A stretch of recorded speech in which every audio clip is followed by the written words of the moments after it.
It's 12:01, so let's get started. I know some of you might even have been able to attend this morning's quarterly membership meeting at UW Oshkosh Fox City's campus, and we had a special speaker, Jeff Butler from Dallas, on generational differences. But I know many of you were not able to attend, so I wanted to share some of the things that we shared at the event this morning related to the Alliance. So briefly, I just want to thank all of our new members for the year. As an organization, again, I started this 18 years ago, and the whole focus of this organization is to find you talent. And so we, this past year, have been doing a lot of different things. I won't read all the bullet points, but we are actually doing race car big signage on billboards. We've expanded our scholarship fund to $65,000 this year. And since we started, we've given over $500,000. So really trying to do lots of different things to help you find talent. If you have job openings, send them to me. I will post them on our website and share on social media. Along with, if you're not getting resumes from us, we also may email you resumes every month. So just send me an email if you'd like to get on that resume list. We also are working a lot with K-12. That underwater robot we just did this past February, Sea Perch. And next week we have You Can Make It Career Expo at Greenville Middle School, which is all the 7th graders from that school along with Hortonville. I just had a company drop out, so if you're interested in being at that career fair, let me know. There's no charge for our members. We also have been really focused on Industry 4.0. So yesterday we started a free training for our members on project management skills. Since we've been doing this for 2 years, we've trained over 500 of our member companies' employees. This fall, we'll be doing data analytics, and we've trained over 500 in that area too. Plus, we now have an AI course that we've offered twice, had over 200 people take that. And May, we're going to be having an intermediate AI class. And again, all of these trainings are free for you and your employees. We also this year launched our new safety task force. And so if you have somebody in your EHS area or is safety important to you, these are like-minded individuals coming together, having content experts, and being able to just have a community of safety leaders to talk together on these important topics. So if you or somebody else in your company would like to join that, let me know. I'm really excited about our next Future Work Summit. Last year was our first summit where we focused on childcare. This year's topic is mental health in the workplace, and it's going to be held on May 1st at Fox Valley Tech. There is no cost for our members to attend. It's going to be a half day, and we are having different topics from, as you can see on the screen, impact of mental health in the workplace, de-escalation, trauma-informed workplace. We're also going to have a presentation on knowing the signs of drug abuse. And this event is really geared for all leaders in your organization, but I'd love to also see your frontline leaders, because often your frontline leaders on that line are really getting impacted on a lot of these topics. And I think they would have a lot of value in attending. I'll be sending out the registration for that next week. And if you haven't done so, I hope you will check out our podcast, New Manufacturing Insights. It's a podcast that we do in partnership with Insight Publications and featuring great people and the products that are made here. On Thursday, we have a youth apprentice student as our featured guest from Walker Forge, who's a welder, and she has a great story to share and really some key takeaways to help you be more successful when you work with Youth Apprentice. Here are some upcoming dates. Just want to be mindful of the Excellence Awards, Manufacturing First, and the date for internship draft day. And I'll send this to you later on today.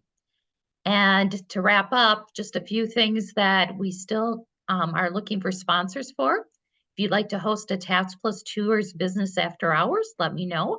Our first one of the year will be April 10th, and that's going to be at Appleton International Airport, and from 4 to 6. And the registration for that will be coming out next week. But I hope if you're interested, I'm looking for somebody to host in June and in September.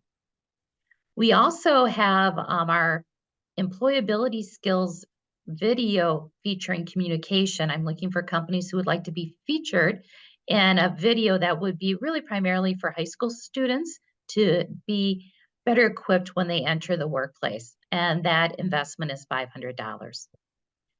Timber Rattlers, we actually sponsor all the Tuesday Bang for Your Buck home games. And if you'd like a table, along with we'll be handing out 500 can koozies with your company logo on it. Please let me know. I only have a few more dates available, and that investment is $800.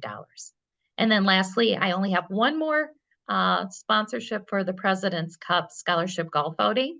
A hole-in-one sponsor, if your company's interested in having your logo on that hole, along with having somebody attend the cocktail reception afterwards, that's $500, and I only have one left. Everything else is sold out. So lastly, thank you for being a member.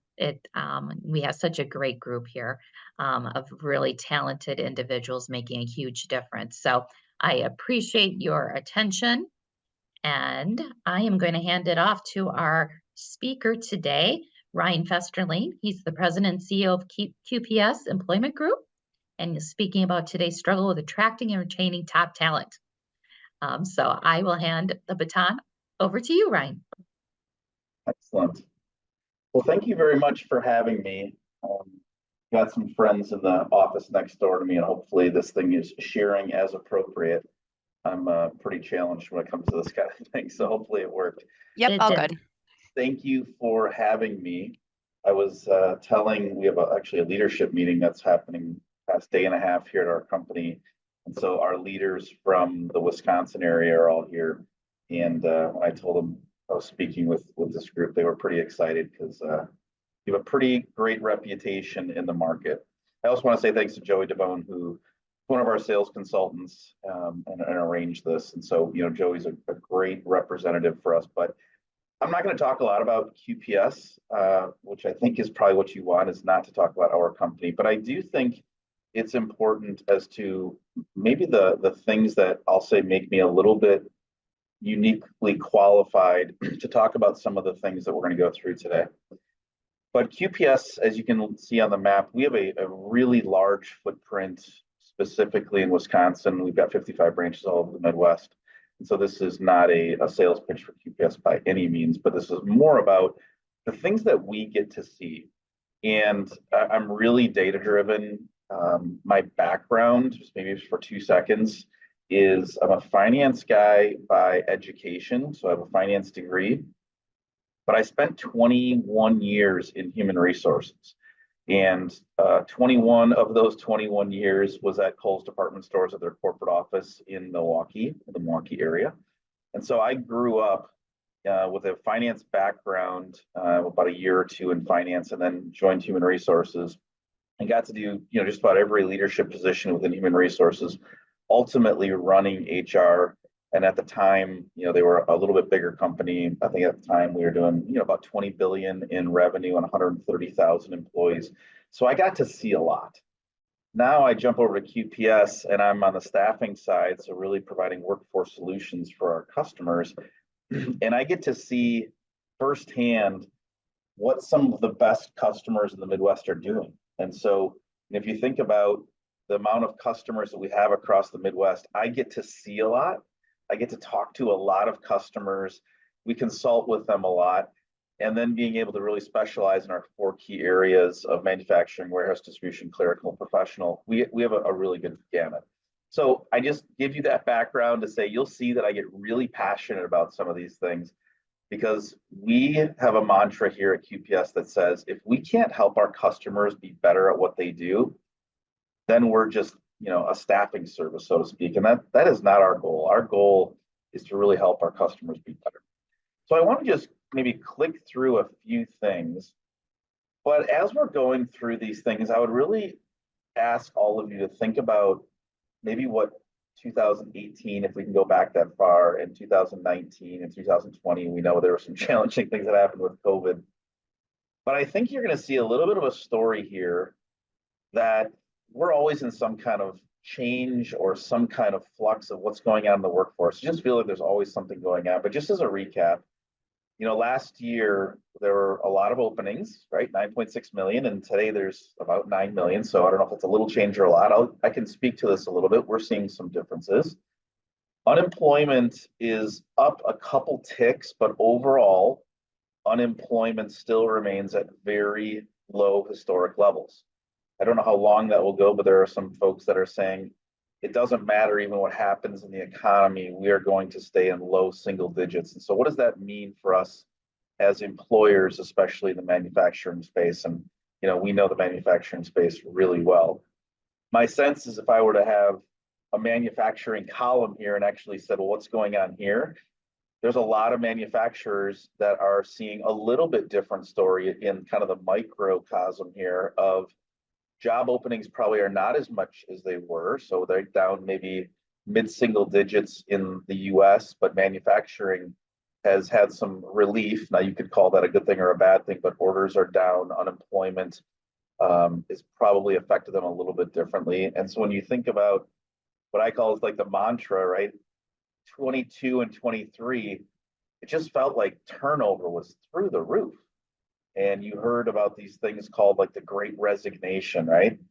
And I don't know that it's necessarily a public thing to say, but internally there's a lot of discussion on, well, are we in like the Great Stay right now? So if there was this huge challenge a year and a half ago where just people were leaving for, a $5,000 raise on the professional side or a $1 raise on the hourly side, there were so many jobs that just leaving your organization gave you a leg up on the pay scale. Today, what's interesting, and I'll give you one little nugget of a stat, is on the professional side of what we do. So think operations, engineering, plant managers, safety leaders, anything that would be kind of a professional role within manufacturing. We do a lot of that. And last year was the highest that we have recorded in this stat. And that stat is this. We had an open job. The person said, hey, if you give me, I'm making this up, $80,000 a year, I'm going to be a process engineer. I would like to stay within 20 miles of my house. You find me that job and I'm there. It was the highest that we can record on record where we found that job for them and the person didn't take the job. And it fell into two categories. Number one, they got bought back from their company. And number two, which was the highest that we saw, which was, on second thought, I'm not doing that. And we think what's happening there is they go home and, their roommate, their husband, their wife, whatever that is, someone important in their life says, are you crazy? Do you see what's going on out there right now? Like there's a lot of people getting laid off. You do not want to be the last in to be the first out. Don't know what that is, but it's really interesting to see how quickly that has changed. I think the pace of change coming out of COVID was radical, right? And I would argue today, there's still a lot of change. And this is probably the biggest area where I'd ask us to go back to 2018, 19. I know for a fact when I was doing some fun discussions with leaders of companies in 2018, pre-COVID, was hiring easy? No. Were we talking about retention strategies then? Yes. Were we talking about ways to differentiate us as, employers of choice? Absolutely. And so what I want to talk to you a little bit about today is, are things really that different, or is it just a new way of change? We definitely know in 2022 and 23, there was unprecedented pay rates. And the data that we're all seeing, and I'm sure you're seeing the same, is right now it feels like we're at some more historical norms. I can't tell you if that's a soft trend or a hard trend, but it feels like the pay rates that are expected to happen are a little bit more in historical norms, and we're all looking at that as far as relates to merit increases. I think this one will be an interesting one, which is right coming out of COVID, there was this demand that said, if I don't have a hybrid job or fully remote, I'm not taking it. And clearly, employees were a little bit in the driver's seat. It feels like there's been a little bit of shift. You're seeing it with some really large companies and also some smaller ones saying, no, we need you back in the office. Where this will land, if this was in 25 and 26, I don't know. If I were to bet, I feel like flexibility will continue to be a high need for anyone. It doesn't matter your age, it doesn't matter your life scenario. I think flexibility will continue to be important. But I do believe that the office environment and the need for people to collaborate in offices will continue to be there. Will it be like it was in 18 and 19? My sense is no, but I believe that this will continue to evolve. This one continues to be interesting for me is the labor participation rate. A 100 basis point change here can really throw off what happens in the market. I think as the economy tightens up a little bit, we may see the participation rate go up. But I wanted to have this a little bit of a level set because the title of my presentation was Recruitment, Retention, and Rewards. And if I'm going to disappoint anyone, I guess I'll disappoint you now so you don't have to sit through the next 25 minutes of this. But I'm actually not going to go through a ton of strategies on, well, what do you do to reward your people or what do you do to recruit people? What I really want to talk to you about is, are we really in this new world of change or have we always been in some sense of change and what do we have to focus on? But before we do that, I want to, just talk about headlines that are out there. Right? When we talk about headlines, we see things that are all over the place. But what I would suggest is that the staffing segment of the world does not necessarily jive what we just talked about here. Right? The economy is good. And maybe those in manufacturing are seeing some of the same things that we are. I was like, well, hey, I thought that we had 3.5% GDP growth. How come we're not participating in that? When you combine what's happening in staffing with what's going on with the economy and GDP growth, I think you're seeing some things that don't necessarily jive. And what that means is that all of the industries are not created equal. If you were to break down what's happening in job openings and what's happening within staffing, I think you'd see a couple of themes. The first is that companies continue to really understand what's happening in the market. And clearly there's been some loosening up. And my sense is if I were to do a little bit of a poll, what the data is that we see is that manufacturers are saying we're seeing a little bit of a loosening up, so to speak, of the employment market. I think the second part that we're seeing is a little bit of hesitancy to truly invest when there were some big, huge spends happening in the manufacturing world, right? When I talk with CFOs and presidents and COOs, they made some really big bets with some really big investments. And I think they're seeing how these things are starting to play out. And we're also starting to understand how the downstream effect happens with invested in new equipment and big capital market campaigns, all those types of things. So we'll see where this all shakes out. And the last thing that I'll kind of show you on this graph is this is another suggestion for me that things don't necessarily jive. This is on the left is just a graph that we get from Indeed. Indeed is one of the largest, probably the largest kind of behemoth, so to speak, on job postings. I'm hoping the capitalist market changes a little bit because they've got too big of a market share in my standpoint. They're down probably 30% on job openings. And so for anyone that's, into tracking stats, if job openings are down 30%, it sure is not translating to what's happening in the market. And so we're seeing a little bit of a disconnect. And then when you look at unemployment on the right, again, I think it's just a reminder that even if we jump up to 4 or 4.5% unemployment, it's something that we're not used to, almost similar to interest rates, right? So when we talk about interest rates that are 6.5% to get a house, that is insanely high from what it was 2 years ago, but that is not high when you look at the relativity of what's going on in the market. So I think we have to ask ourselves, what is relative? And so I wanted to provide that context for us to really talk about a couple of things. And the point of this conversation as we move forward is we're talking about the pace of change. Feels like change is always happening. If I were to do a survey of all the leaders and everyone that's on this call, and I would say, are you going through some kind of change in your organization? Is there something that you're trying to get done? I'm guessing you could all go through your strategy and you could say, here's where we were, and we're really trying to move this way. And what I would suggest is take the first, 10 minutes that we just talked and use it as context to actually say, does it even matter that unemployment was this, or unemployment is now this, or the great resignation and the great stay? All those things that I just went through, I firmly believe those are all happening. But I would ask us this question: regardless of the state of our business, should we always be focusing on our areas of responsibility of leadership clarity, driving engagement, and creating a culture of vulnerability and transparency? And so for me, pulling these three things together as leaders is really important. And so again, in my experience in working with a lot of companies, and we get to see a lot of things, and getting to understand kind of my experience growing up with a really large organization, I kind of have challenged myself as a leader of our company. We have about 350 internal employees and 5,000 temporary employees across the Midwest. Does all of that noise matter? Because we always should be providing these three things: leadership, clarity, engagement, and a culture of vulnerability and transparency. And so what I would really ask everyone to think about is, when we look at these three categories, do we really think these things matter? But again, I think it really only makes sense if you truly believe that you are trying to move from where you're at in your current organization moving forward. And every time that I visit with customers, especially at the leadership level, and I say, what are you working on? What are you really challenged with? It takes them 2 seconds to go, we're trying to work on this.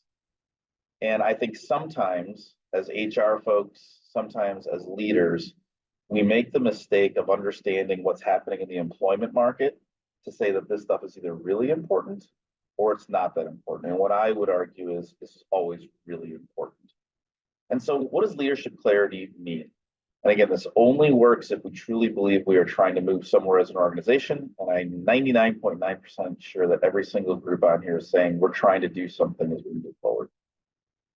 Some of the things that I'm going to talk to you about are, I'll say, learnings for me. Learnings for me are things that have worked really well as I've been on my leadership journey. I could also go through a whole bunch of things that haven't worked well. And the third part is, this is also a little bit of therapy for me every time I speak with leaders on this topic, because I am not perfect at these things. I have a lot of room to always improve, but I truly believe this formula makes sense. So I'm going to use a little bit of example of the company that I work with. And so I work for a company, I get to work for QPS Employment Group, really high level engagement. And the company grew from, the typical one employee working out of mom and dad's basement, 35 or 38 years ago, to a very successful staffing company that's made a lot of impact both in our communities and our customers. And I came in, as one of the top leaders in the company, and I had a little bit of a challenge from the owners at the time of, you really need to go after this. And I think sometimes we have a disconnect, and what we hear as leaders, right, is you need to go after this. Well, there's always a reminder for me that I have to think about where we started. And sometimes the starting point, as I would talk in front of our town hall meetings and other leaders, is, hey, Ryan, look at the scoreboard. Just so you know, before you got here, we were doing pretty good. And I think that's an important thing to remember, is because just because you're trying to move somewhere doesn't mean you shouldn't and you can't have a lot of clarity in the past. And I would also challenge all of us to think about things, for any of us that are parents, we talk about our children in the good old days, just like we talk about our company. And I get to hear all the fun stories, and I could probably tell all the stories about when I worked at my old company of the good old days. But right, for those of us that have kids, we think about, oh, remember how cute that kid was? And you pull out all the videos of when they were smiling and had little, names that they would call their stuffed animals. We don't bring out the pictures and the videos of me having to wake up at 2 o'clock in the morning. And I'm like, what just happened in your bed? And I'm tired. We always talk about the good things.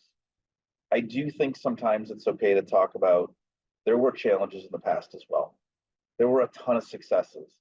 And I want to give everyone credit at this company, whether you've been here 2 weeks or 25 years, just clarity on the past. Let's talk about how you were able to succeed. Let's talk about the things that really made sense at the time.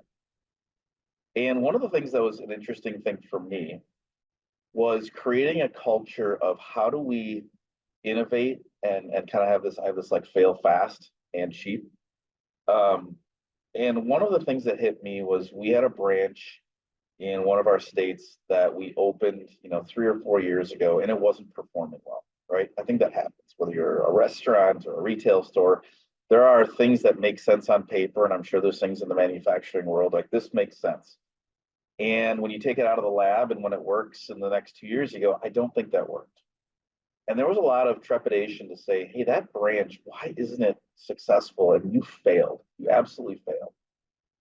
Well, for me, there was a little bit of an exercise to say, hey, can we bring out a list? And so our senior manager of marketing's got a lot of experience at QPS, and he's always a fun reminder for me. He'll go like, hey, just so you know, like we've screwed this thing up a few times. We just don't talk about it. And it was a little bit of therapy for me and a little bit of therapy for the company to go, did you know that we've closed or relocated 30 or 40 branches in our 50-year history? And the point is, if you're not trying, you're never going to talk about the successes. And so clarity on the past, both positives and maybe challenges you had, I think is really important to move forward. The second part is clarity on the future. And clarity on the future does not have to be precise, but it does need to be clear. And what I mean by that is anytime that you're going through some type of change, I truly believe that folks are trying to find the gray and find some type of thing that's going to hurt them negatively in the gray. They didn't tell me that this new machine is going to do anything. All I know is I heard about this $5 million investment in the machine. And what I heard as a line employee is that machine's probably going to take my job because no one told me otherwise. And I think having clarity on the future, positive and even negative or challenging, is really important.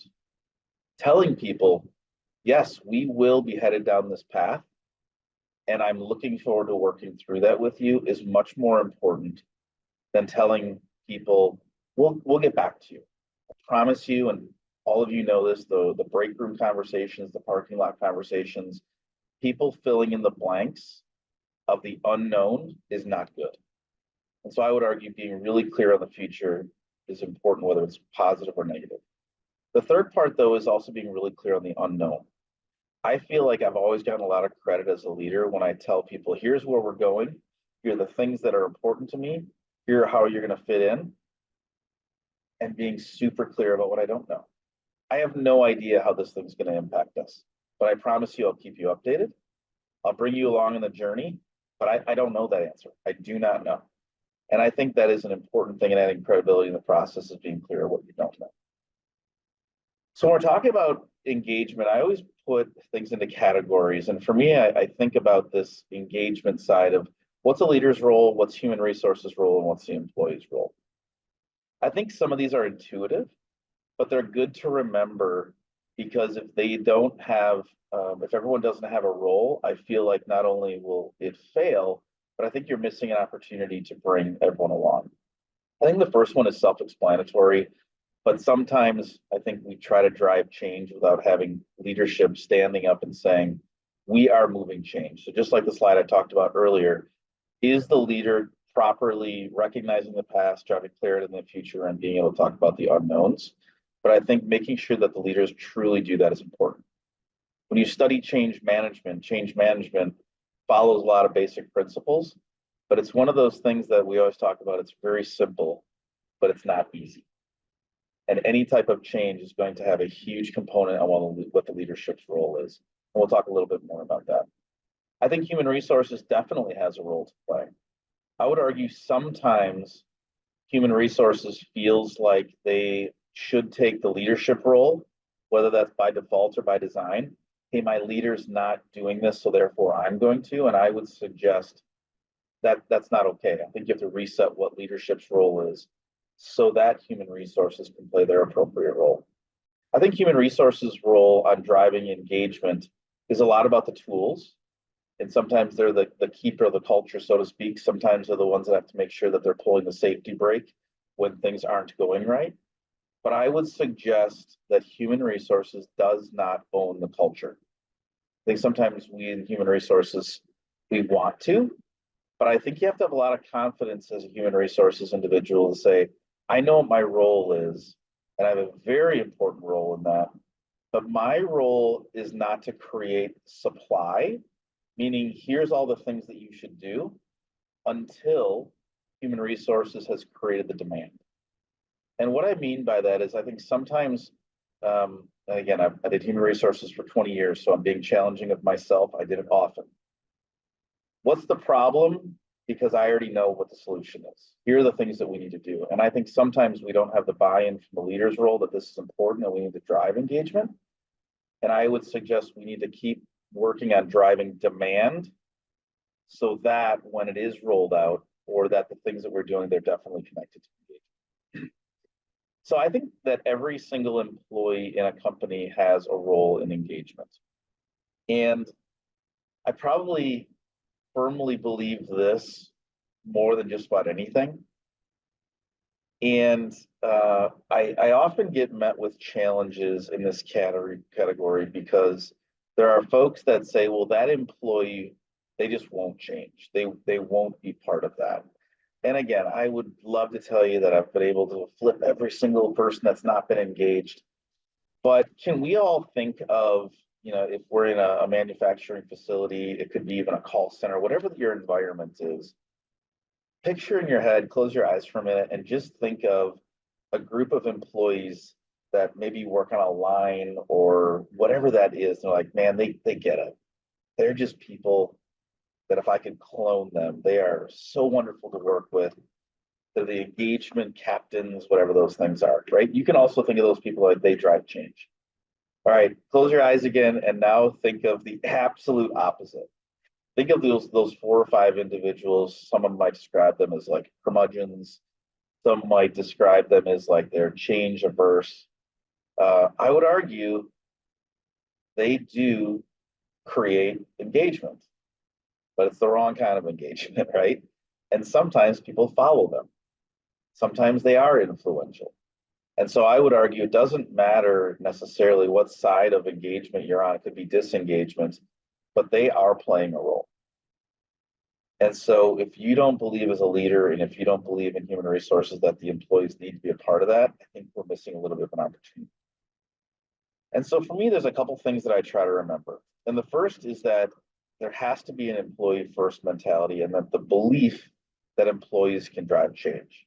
And again, going back to that discussion that we had, that if we don't put them in a position where they can drive positive change, they can, and sometimes they will drive negative change or take us in a place that we don't want to go.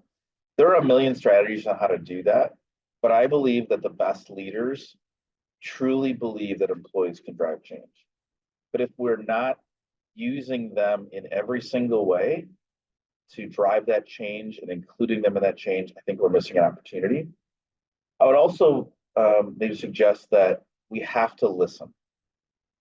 This one is really interesting because I think that I'll be in the category sometimes of I ask people's opinions and I listen to what they said, and I'm not doing that anymore because it bit me in the butt. And what I mean by that is I'm going to go around and kind of shop my strategy. I'm going to shop, here's what I want to do. And you hear from people like, hey, we should do this and I want to do that. Well, good luck, because you can kind of maybe only pick 1 or 2 things. And, I was in a meeting the other day and I said, do you think that we should, have meetings once a month on our talent management, I'm sorry, in our town halls, or do we should, make them 6 months, but a little bit longer? And I asked, 5 or 6 folks' opinions, and someone said, I think they're too frequent and we should have them, longer, but, space them out. Well, we actually ended up staying with once a month, and it's working really well, but I did want to hear some thoughts. And that person came back to me and said, how come you didn't do what I said?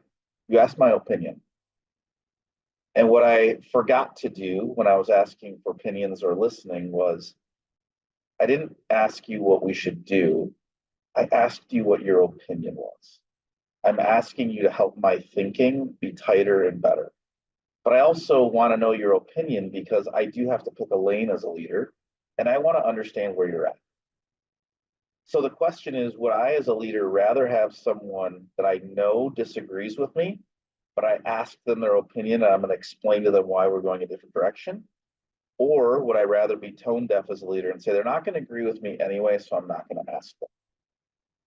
I know what the easy thing to do is, but going back to the fact that I believe employees can drive change, I think the first one is more important. I also think when you do this and you're asking people to go on this journey with you, right? You're asking them to go on a path that says, we're going to do this. And when we do this, we will make improvements here. And when we make improvements here, we can make investments here. Have we ever been wrong? I can't speak for any of you, but I'm wrong a lot. And we go after a lot of things. And I am wrong. I am wrong on things. Being able to stand in front of your entire organization and say, I was wrong on this. But by the way, I don't know what I necessarily would have done differently, but I want you to know that I made a mistake on this. And here's what we're going to do to correct it. Here's what I learned from it. Here's how we're going to make that next decision even better. I think it takes a lot of wind out of folks' sails when they're like, you know that this thing's crazy and it's not working. When you actually say, I hear you, it's not. And here's what we're going to do. I think it just takes all of the defensiveness away from folks. And you're going like, yeah, we make mistakes. And by the way, I guarantee you next year we're going to make some more, but we're going to keep going after it. And I think the last part is this ownership mentality and demonstrating daily. We're lucky enough to be 100% employee owned. That happened maybe 3 years ago. And so we get to do a lot of things that maybe have a little bit of a modifier to it. But how do you get engaged people to really have this ownership mentality and demonstrate it daily? And how do you take the things that are happening every single day and use that as kind of a momentum builder to say, this person is doing this and here's why it's working. So I think that's a thing that's worked really well that we see. When we talk about vulnerability and transparency, again, I think this is probably for me more of a leadership style than something that I think is right or wrong. It's how I've chosen to lead. And because I get to be the leader of QPS, it's something that I believe is really important for the leaders in our company. But if we want to build credibility, again, I mentioned in the last slide, I think talking to people about it's okay to be wrong. I just mentioned that we had a leadership meeting. And for me, it was a little bit of a proud moment in that there was a customer that we made a mistake on. And I promise you, we do make mistakes. And the leader of that group said 2 years ago, I'd have been scared to death to tell this group that I made a mistake or that we made a mistake.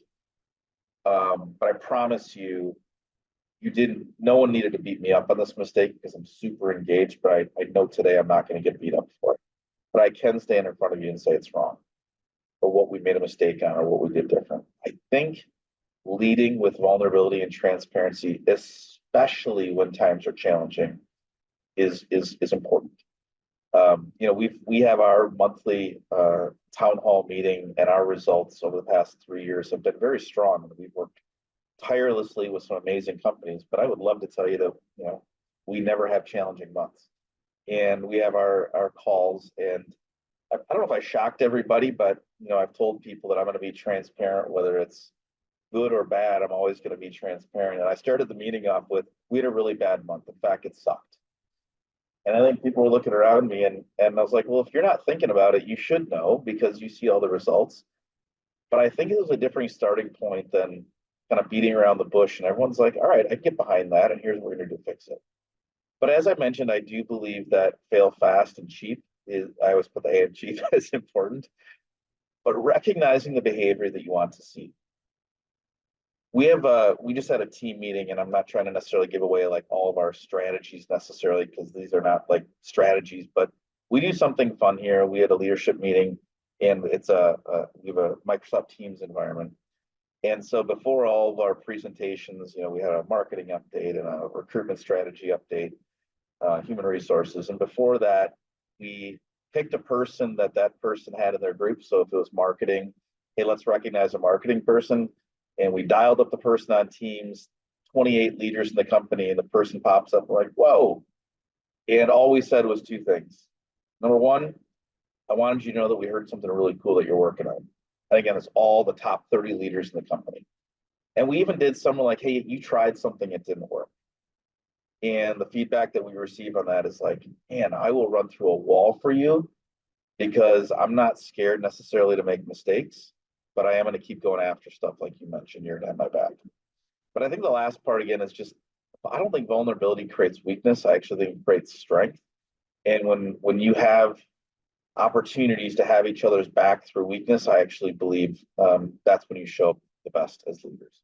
So you can tell I get pretty excited about this stuff because regardless of what's going on in the economy, regardless of what's happening in your specific company, regardless of your growth plans or anything else, I think you throw all that stuff away and you say these things will continue to be important in every single time.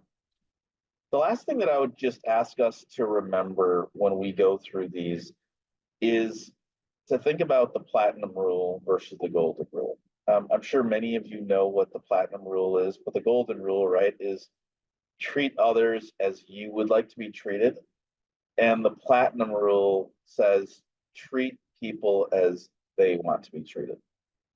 So I could do a whole nother hour on generations in the workforce. I could do a whole nother hour presentation on data that we see on what's happening on habits in the workforce. But the point is, we are leading multi-generational groups. We're leading people that are going through some unique things, maybe more than ever, I don't know. But we need to find ways to create equity and not equality. What's happening in this department might show up a little different over here, but there is equity, and all those things are really important. Small wins rule, especially when you're going through challenging times.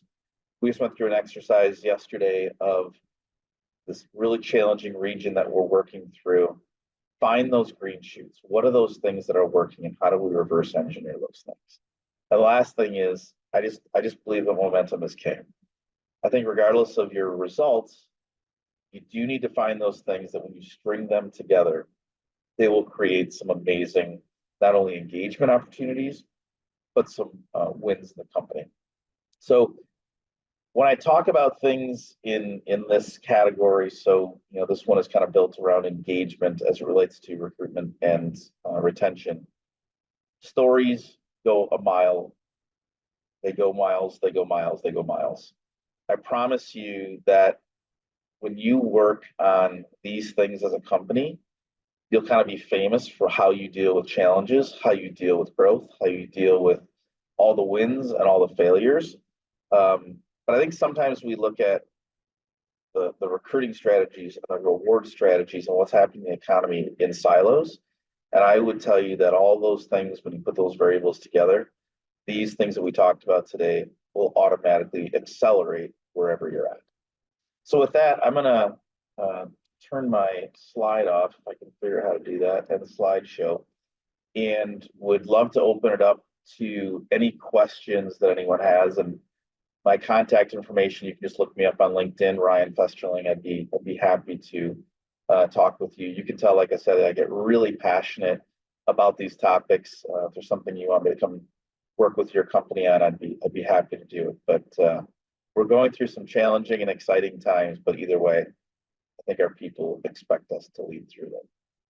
So I'll hit pause, and Anne on our side, I think, is helping us run this. If there are any questions, comments, things that you disagree with, that's okay too. Like I said, I'm wrong a lot, but would love to kind of hear any thoughts you have as a group.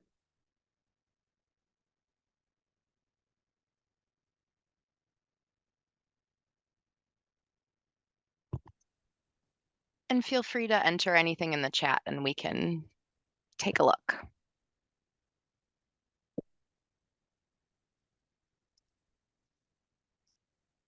All right. I don't see anything coming through, but thank you again for having me.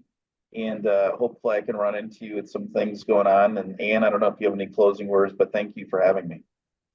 Thank you so much, Ryan. I really appreciate your comments and great things to chew on and bring back to our companies. So thanks, everyone. I appreciate, again, that you took the time for this day's Lunch and Learn.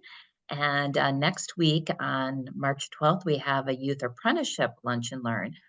So if you're interested in that topic, you'll be hearing directly from companies and students about how to really develop and enhance your youth apprenticeship program. And again, thanks everyone, and I hope everyone has a good day. Thank you.